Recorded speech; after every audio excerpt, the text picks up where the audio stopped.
getting a better sense this morning of how the rising cost of living is affecting Canadians. A new report from Food Banks Canada is looking at food bank usage in this country. The skyrocketing cost of living is difficult for both people who've lived in Canada for a long time. Canada is a major oil and gas producing country. Canada, the land of Niagara Falls, Jim Carrey, and ice hockey. For almost a century, this North American country was a land of opportunities and haven for immigrants who moved here from all over the world for a better shot at life. But during the last 10 years, everything has changed. Today's Canada has become completely different. Inflation has broken all the previous records in the country. With each passing month, more and more people are getting fired, with plenty of businesses getting closed. To make things even worse, crime rates and violence have reached a new peak, and you can easily get drugs on any urban street in the country. Owning a house and even renting has become extremely difficult, and according to experts, if things continue to go this way, it may become impossible to live a good, healthy life in Canada. But the question here is how exactly a country as developed and progressive as Canada reached this point. The answer to this question can be explained through multiple reasons that we are going to talk about today, so make sure to stay here till the end and listen carefully. If you look at the map of North America, this right here is obviously America. And when we move towards north, right above this huge line lies Canada. In terms of area, Canada is the second largest country in the world. And for the last century or so, this huge area of land has been a home to millions of Indians, Central Asians, Chinese, and people from several other countries. But this number has declined in the last couple of years. In 2021, only 45% of immigrants became Canadian nationals. Now, these were the people who'd come to Canada about 10 years ago in 2011. If we compare this ratio with 20 years ago, in 2001, 75% of immigrants became Canadian nationals, which means that many people who are now coming to Canada do not want to stay in the country long term. According to a recently conducted survey, 20% of immigrants who arrived after 2018 are thinking of leaving Canada. And this is a very dangerous sign.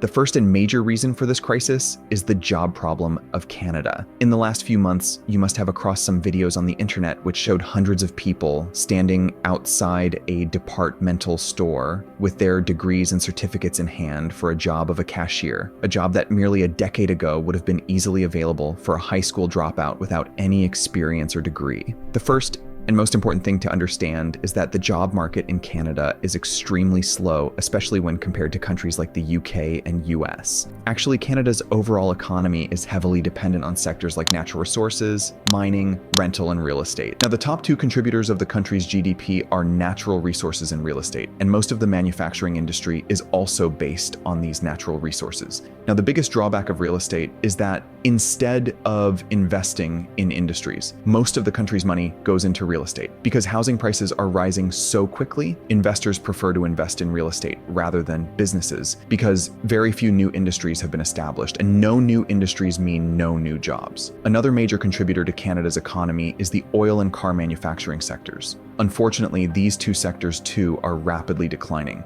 Most of Canada's oil is extracted from Alberta, and about 70% of it is exported to the US. Now, one thing to keep in mind is that even if you have natural resources like oil, extracting and refining them isn't cheap. So to counter this problem, America has recently started to extract oil from their own reserves, which is cheaper for them as it saves a lot of money on transportation. As a result, the demand for Canadian oil is decreasing, and consequently, oil companies' revenues are declining, leading them to fire more and more employees every year and eventually add up to the rising unemployment in the country.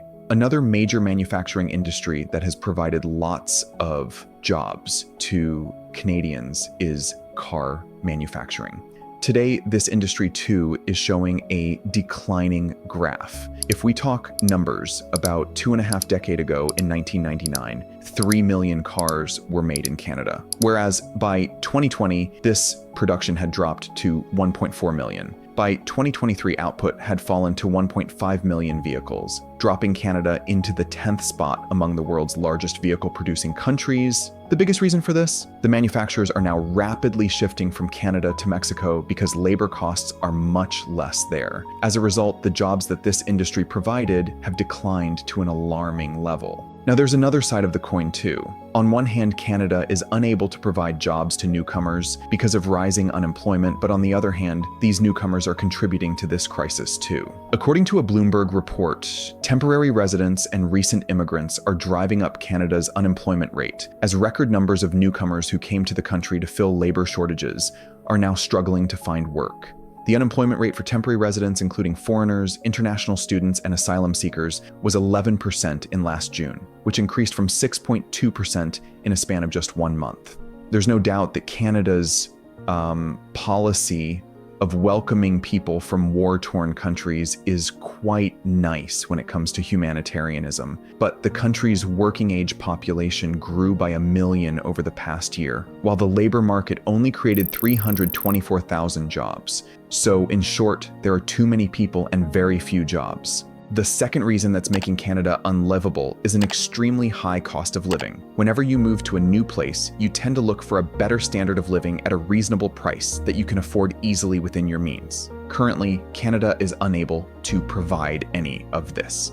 Now, if we divide our income into various parts, our salaries basically serve 4 to 5 basic purposes that are essential for living: housing, education, healthcare, bills, and groceries. Let's take a look at housing first. During the last 10 years, housing prices in most of the cities across the country have almost doubled. According to a very famous Canadian blogger, in the city of Waterloo, a pretty normal one-bedroom apartment that was rented for $900 per month in 2017 now costs $2,200 in 2023. This means that in a span of just 6 years, rent has increased by 120%. If you're someone who doesn't want to rent and owning a house is your first priority, the mortgage that was $100 per month in 2015 is now close to $500 per month. In such a situation, if you're someone who belongs to a middle-class income range, how will you manage to own, or in most cases, even rent a home for yourself? That is why a recent survey showed that 63% of Canadians do not have a home. And with the current situation, the chances of getting one are close to zero. But it looks like the situation will get even worse. The government anticipates a shortfall of millions of homes by 2030 at the current pace of development, underscoring the urgency of addressing housing supply issues. Now, after all this, if you're someone who has a decent job and somehow can afford a roof over your head, the rent,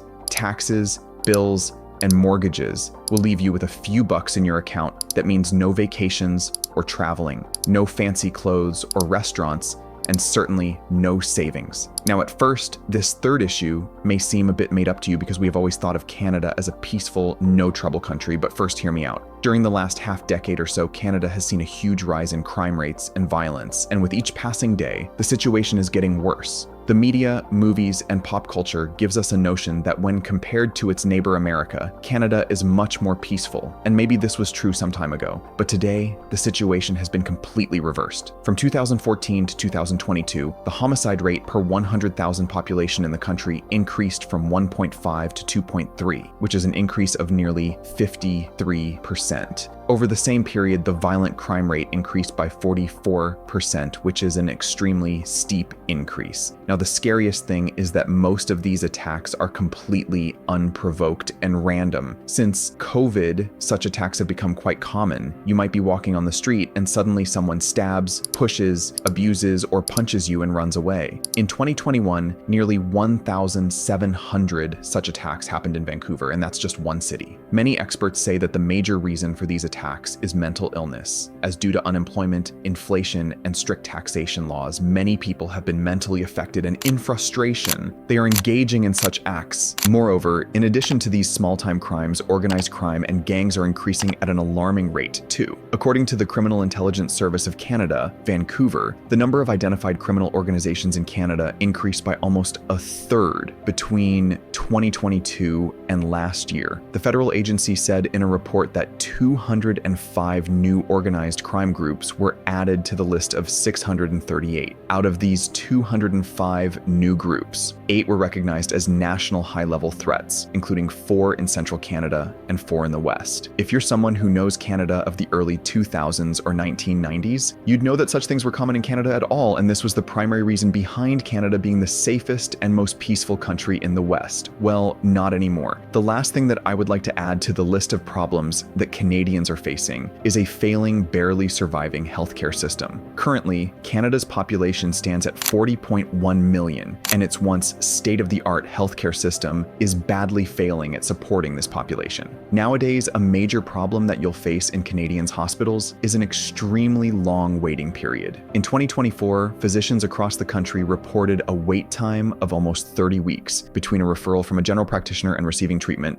In 2023, this wait time was 27.7, and 30 years ago, 9.3 weeks. This is a 222% increase, and it looks like it will get worse. Mind you that 30 weeks is average, and in some parts of the country, this period has increased to more than 77 weeks. This means that the country just doesn't have enough hospitals, doctors, nurses, and resources to cater to its 40 million population. So the result of all this, about 20 to 30% of immigrants are leaving Canada within 25 years of moving here, and more than 1/3 of these people have moved on in just 5 years, because quite frankly, living in Canada is slowly becoming close to impossible. There's no doubt that Canada comes in the list of highly developed countries, and sooner or later it will bounce back. The only question is when. The future of Canada depends upon its political landscape and the policies that they'll make in the near future. Currently,